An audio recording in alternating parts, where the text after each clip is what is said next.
আমাদের প্রিয় নবীর শহর মদিনায় এমন একটি কূপ রয়েছে যাকে জান্নাতের কূপ বলা হয় এবং এই কূপের পানি আমাদের নবী করিম সাল্লাল্লাহু আলাইহি সাল্লামের মৃত্যুর পর তাকে গোসল করানোর জন্য ব্যবহার করা হয়েছিল। সুবহানাল্লাহ। এই কূপের নাম হচ্ছে বীরে গার্স। এটি মদিনা থেকে 4 কিলোমিটার দূরে অবস্থিত।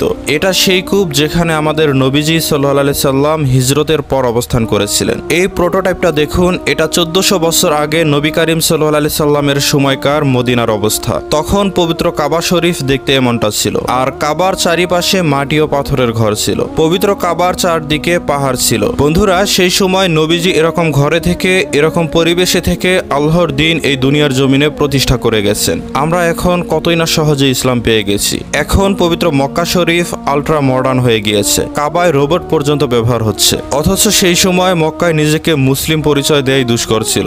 আমরা আমাদের রাসূল ও সাহাবীদের জন্য অন্তরের অন্তরস্থল থেকে দোয়া করি এবং নবীজির প্রতি বেশি বেশি দরুদ এবং সালাম পাঠ করি, কারণ তাদের সেই আত্মত্যাগের বিনিময়ে আমরা আজকে এত সুন্দর ইসলামকে পেয়েছি। বন্ধুরা, রাসূলের সম্মানে ভিডিওটিতে লাইক দিয়ে অবশ্যই শেয়ার করে দিন।